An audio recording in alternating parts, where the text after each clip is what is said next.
Hi, welcome to Talking Books and Stuff, the program that talks all about books and writing and stuff.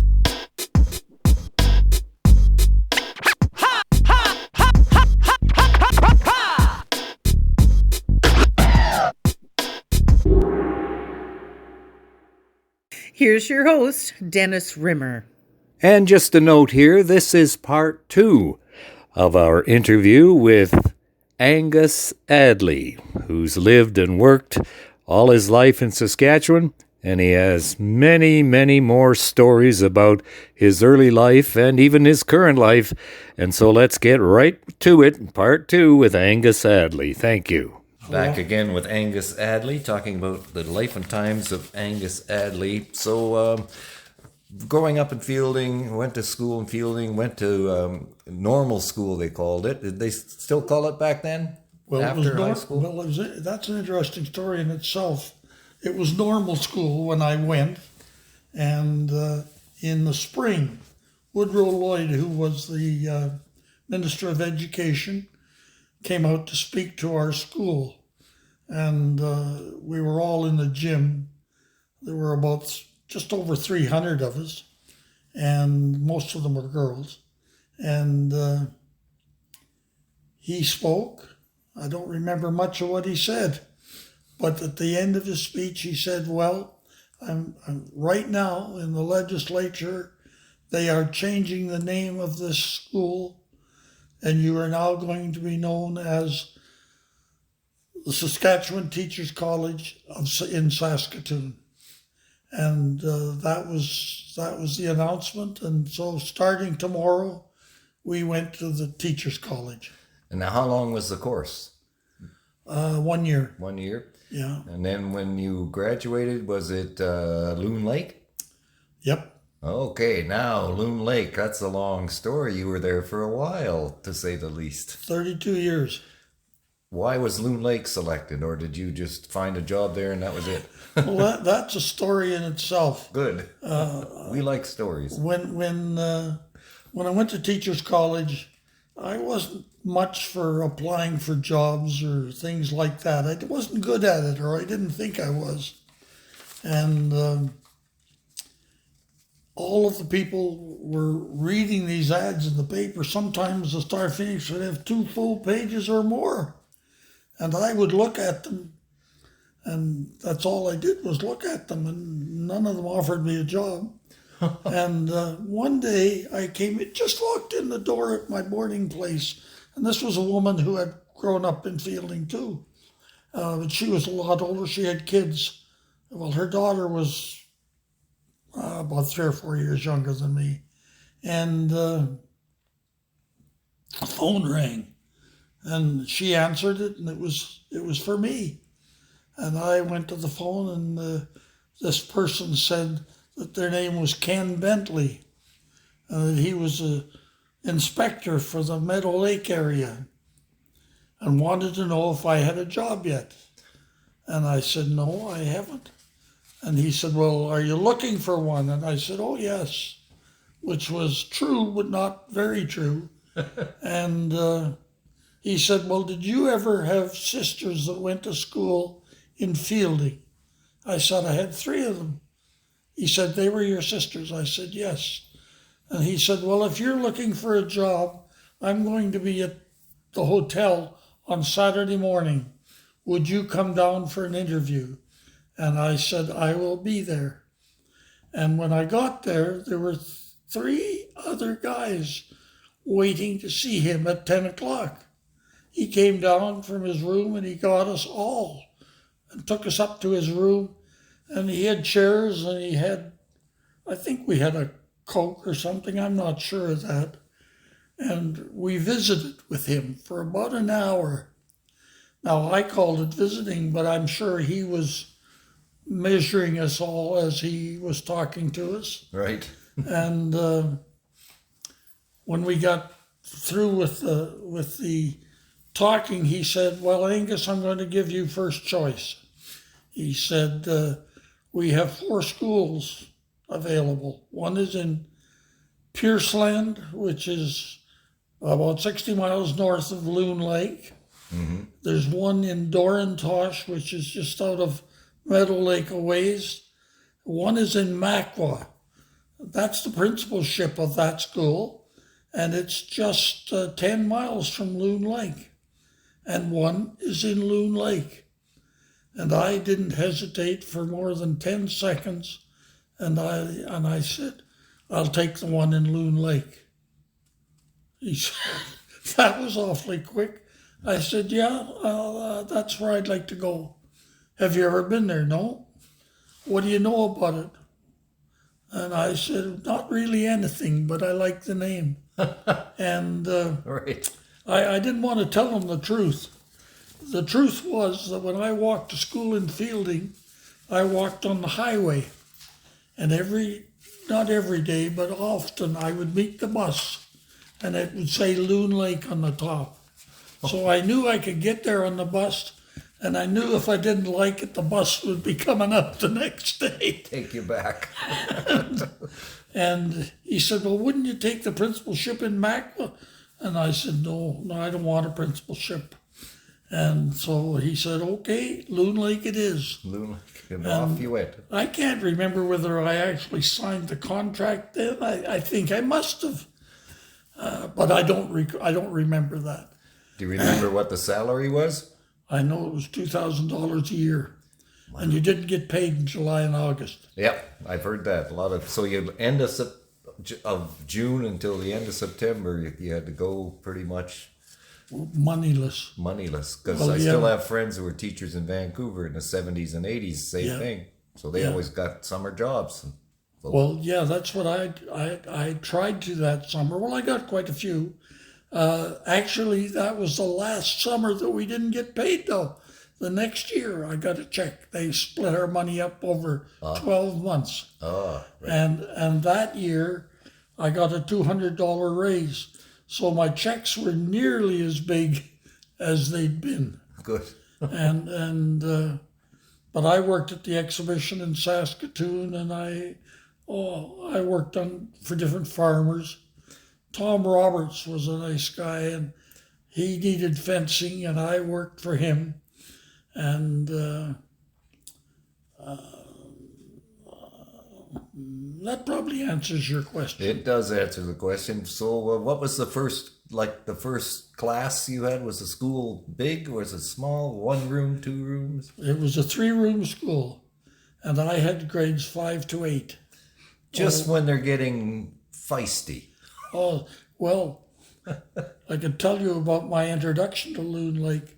2 things. One, the day that I went there on the bus, it rained, and the bus was supposed to get into Fielding at 9 o'clock at night, and we got in at midnight.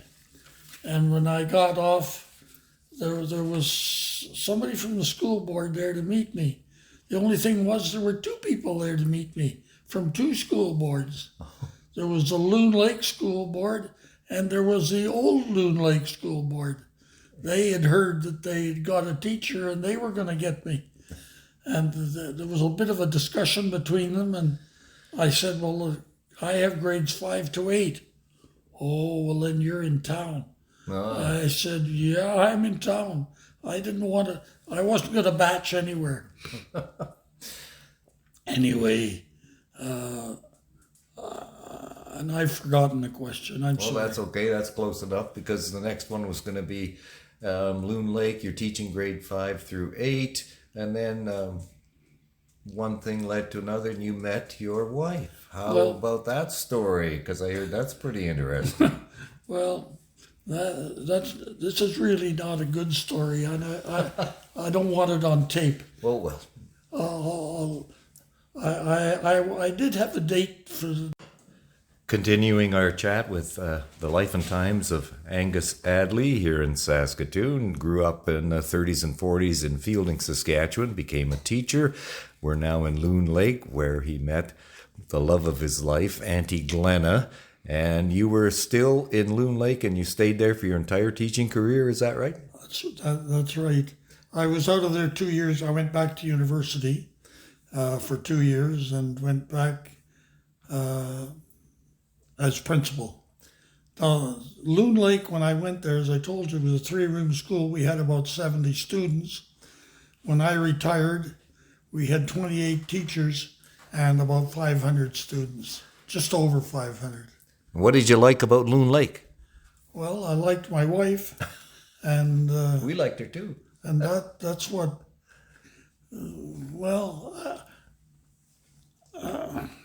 I remember now when you were talking, I was going to tell you about 2 things that happened to me when I came to Loon Lake. One of them was the bus being late.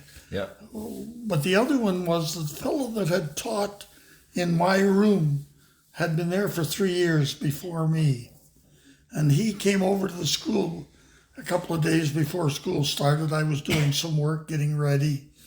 And he proceeded to tell me about all the students I had and what was wrong with this one and that one and the other one, which I couldn't. I mean, how much of that can you remember? You don't even know the names. Right. And I don't know whether he was consciously trying to make me scared, but if he did a good job of it.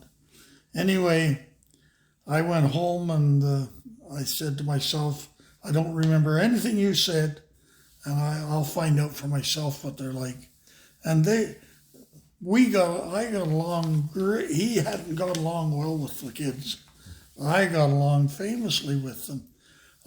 We had humor. They liked. I told stories. They enjoyed me, and I enjoyed them. And the McIver family had 3 children in that room, and so did Sam Meyer. And they were opposites. Sam was the Watkins man, and McIver was the minister. And all 6 of those kids turned out to be super kids. One of them wasn't that sharp, but that's not his fault. And I just got along with them famously. And I had said before I went to Loon Lake, I told my parents, I will be staying there for at least 3 years unless they fire me. And the reason I was doing that was that in those days you had to teach 2 years to get tenure. And on the 3rd year, they had to have a reason to fire you. Oh. Not just because some parent didn't like the way you cut your hair or something. Right. And so I was going to make sure that I stayed 3 years or more so that I could go and apply for a job. And how long you been at your last school? 3 years? I was in the clear. And that was easy. I had no trouble at all. And Glenna and I got married after the 2nd year. I started going with her right after the 1st year. And we got engaged in April of 55. And we had decided between the 2 of us that we were going to get married the summer of 56. And after a month or so, we got to thinking, that's a long time to wait to get married. Right. And so she wasn't 18 yet. So she had to have her parents' permission. So we talked to her mother and she said, if that's what you want to do, that's fine with me. So we decided we were going to get married in August of 55. And I went to see the minister, who was a good friend of mine, and he said, well, that's okay, but I can't marry you, according to the Anglican Church at that time, unless I have the permission of both her parents. Oh, and one wasn't around. And I said, well, we have no idea where he is, and we have no idea whether he'd give her permission. I mean, his wife had left him. Why would he give her permission, you know? Mm-hmm. So the guy in the drugstore sold jewelry, and he also sold marriage licenses.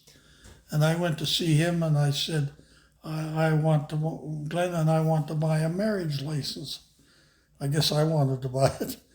And he said, well, I'm supposed to have both parents, but I've known Glenda's mother for 7 or 8 years now, and I've never seen or heard of her father. We'll do it with just one. And we got the license, and I took it to the minister, and he said, fine. So he married us. But he told us afterwards that he was really scared. That it would, okay, yeah. And we became good friends. They just passed away about 2 years ago, both he and his wife. And she had been born in Maymont, incidentally. Oh. And he said, I just can't believe how successful you two have been.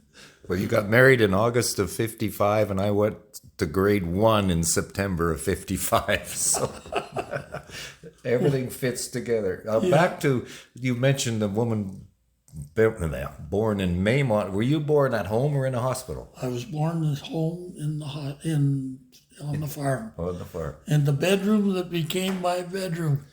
I don't know why Mom had been put in that bedroom. It was probably a little warmer, but the house was all warm.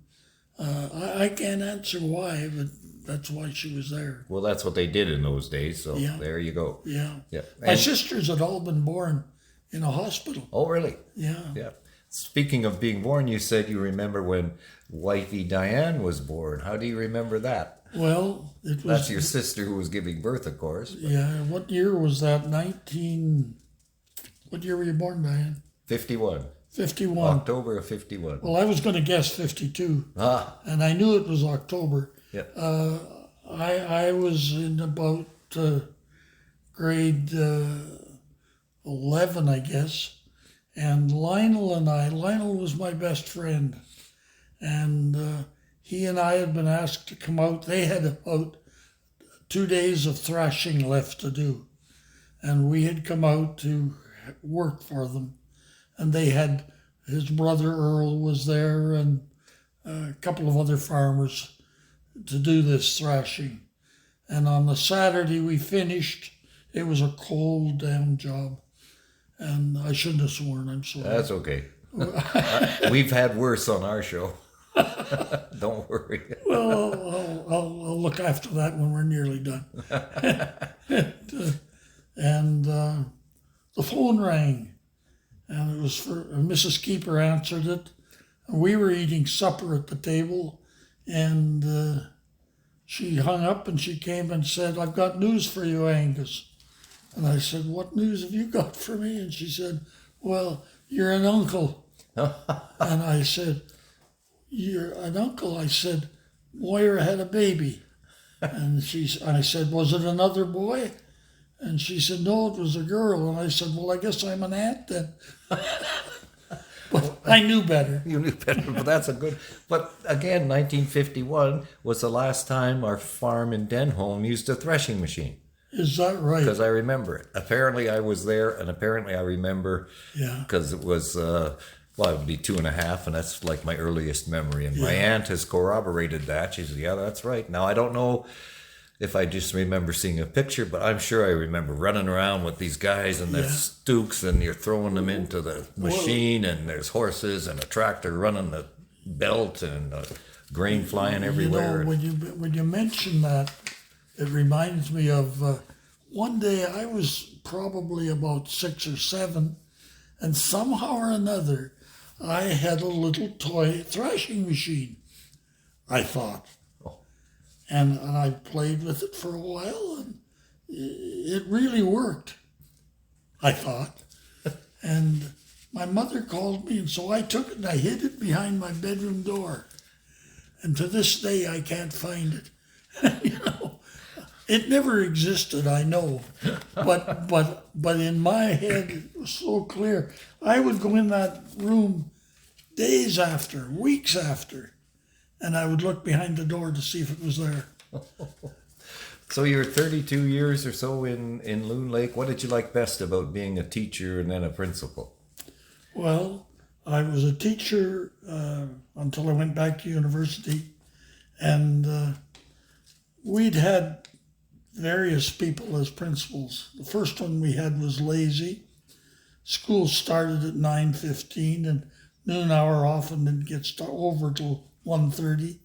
That sounded good for a day or two, but then the other teacher was an elderly lady, Mrs. Crowley was her name, and she and I she was having trouble. She had to have her kids in there to teach.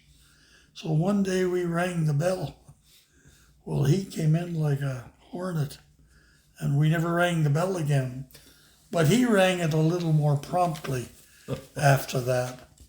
And we got through that year. And then the next year we had a super guy. And I had Ray Brown for 3 years. And man, he was terrible.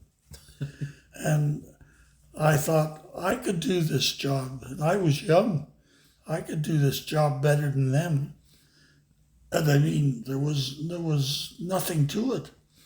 And then we got an Englishman, and he was really a swell guy, but he needed help with some things because the system was strange to him.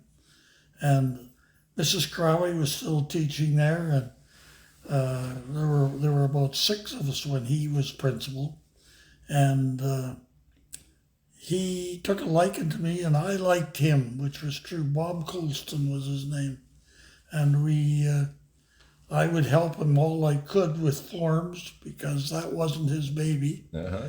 And he knew the complete works of Shakespeare by heart. Oh. He didn't use the books when he taught Hamlet and Macbeth. And he had a voice for every part. And the kids just loved him. And I thought, well, I'd like to be able to do that, but I couldn't. And when I went to university, they got another principal in, and he turned out to be a real dud. And he had a good friend of mine was married to his wife's sister, and he spread stories, and his wife spread stories about me. They even told people in Loon Lake that I had failed and hadn't got my degree. And Boyd Woods was the name. And Boyd was a good friend of mine, and he came to see me one Saturday after I was working. And he said, Angus, my wife is really upset, and I've got to talk to you. And he told me what had happened. And I said, well, Boyd, I can prove to you that I convocated. I've got my degree, and I had it in my room. I'm not sure where, but I got it. I couldn't get it now. And I showed it to him, and he said, that's good, because he said, my wife's brother-in-law was saying you had failed and that you didn't have the qualifications to be principal. You didn't need to have a degree to be principal, but I did. Right. And he did too. But they had fired him, and he'd spent 2 years there. And when we came back, they took me to the school, and they took me into this one classroom, and there were all brand new desks there. Well, they had been, and they had holes carved in the top bigger than your fist, all of them. And I said, well, how did that happen? And he said, well, the teachers would let them. And I said, well, that's crazy. And he said, well, if you do, you'll be down the road in a year or two, too. And I said, well, you don't need to worry about that. It's not going to happen. So they got me new desks and had them put in and so on. But I appreciated they had showed them to me, so I knew what to expect. Did they have inkwells in the new ones? I don't think so. Oh. Those didn't either. They were new ones. Oh. They had been put in the year before. Whoa. They were brand new desks a year before. Jeez. And they had to throw them, well, they could have replaced the tops, I thought, but they got new desks. Anyway, I took the job, and the only thing that was hard was the first 3 years. The superintendent that was there had been there for years, and I liked him. He was a nice guy, but he didn't do much superintending. He was an easygoing sort of guy, and if you wanted some help or wanted to see him, you'd phone him. He had no time today. He had to go to Pierceland. And if you didn't want him to come, you just phoned and said you had a problem, and you knew he wouldn't show up. That's great. But I liked him.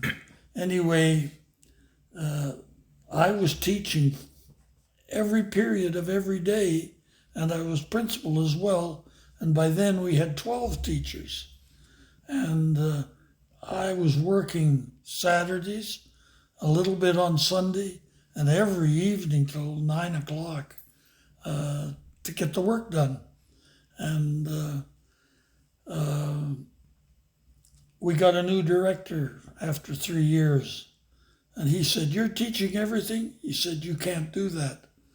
He cut my classes. He said, "You're teaching half classes. You pick them." And so I picked them. And he then assigned them to other teachers. And they had to do more. And I thought, I really like this guy.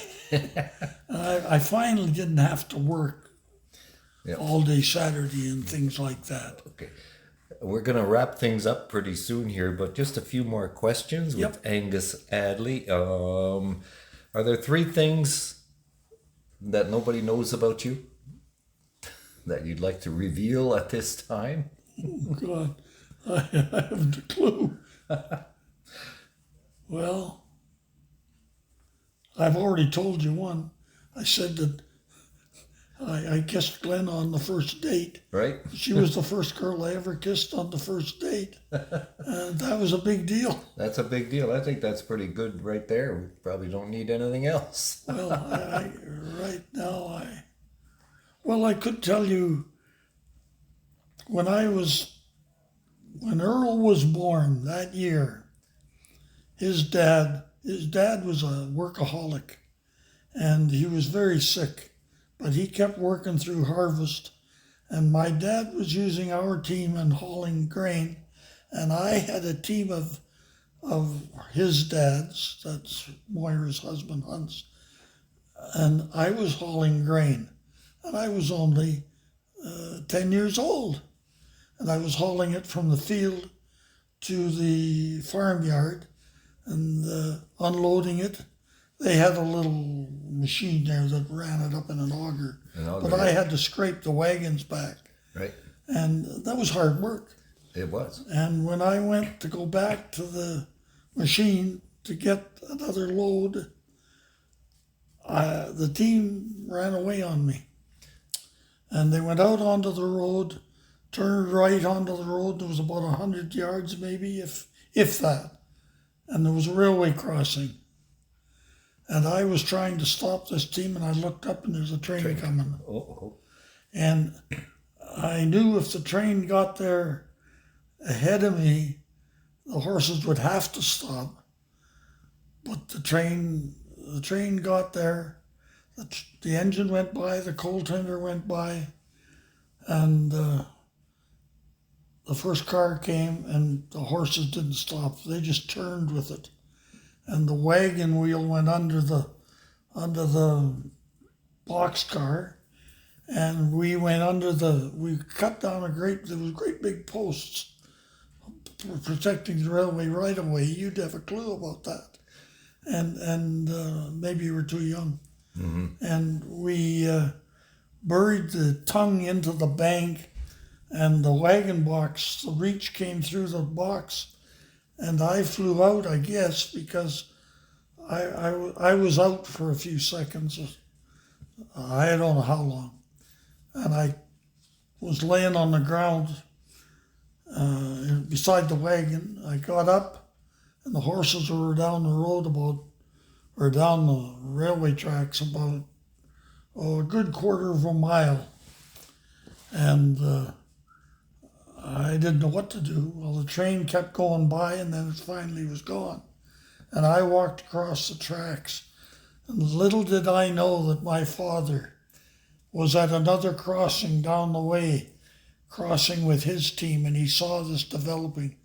And he didn't know what had happened until I walked across the tracks. And I came over, and I said to Hans, the horses ran away on me, and we hit the train. And he said, "Where are they?" And I said, they're running down the road, or down the right of way. He never said a word to me. He just said to one of the men, "Go get the horses." And nobody Nobody ever mentioned to me anything about that day. My parents didn't. There was nobody scolded me. Hans never said anything. It was just forgotten. Now, I didn't forget it. I've remembered it all my life. Exactly. Because I thought I was a goner. Yep. That'll do for two. That's enough. A couple more. What would you ask your parents now if they were alive today? Is there anything you would ask them? Well, I hope they loved me then as much as I think about them and love them when I think about them. I know they loved me. I know that you don't have to be very smart to know that they didn't plan on having me. I surprised them. And I'm sure that the only good thing about it was that my dad always wanted to have a boy because he was the only Addley boy. Oh. And he didn't want the name to come to an end. Uh-huh. So when we got married, we had a boy. Yep. He was thrilled, and we called him Angus Berry. And Dad's middle name was Angus. Right. We were naming him after Dad. Yeah. Dad never saw it that way because his name was David. Right. And when Blaine was born, we called him David Blaine. Well, Dad was the happiest man in the world. But he'd had a stroke 2 years before. Oh. Nearly 2 years before. He'd been in hospital from then until the day he died. Oh. And Mom and I took the boys in to see Dad at Easter time that year, probably within 3 weeks of his passing. And we put Blaine, who was David, on his pillow. And Mom had told him, and he knew what was going on, and he still, his mind was okay, but he couldn't talk. And she had told him about this little boy, David, and he was so happy that it was named David. And he had never spoken. And Mom set Blaine on the pillow beside his head. Dad was looking at him, and tears started to roll down his cheek, and he said, "Little David." 2 words, he said. And those were his last 2 words. Oh. And if you could give yourself, your 16-year-old Angus, some word of advice, what would it be?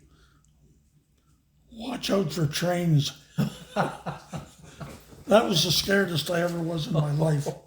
I've never been that scared since. I agree. With that, we will come to a conclusion of our conversation with Angus Addley, the life and times of Angus Addley, teacher, father, husband, uncle, and the best guy you could ever meet. Thank you very much. Thank you for visiting with us today. This is Talking Books and Stuff with Dennis Rimmer. Contact him at dennis@talkingbooks.tk. Thank you, and may all the good news be yours. Oh, and don't forget to check out his book, The Great Canadian Notebook, available across Canada and at amazon.ca.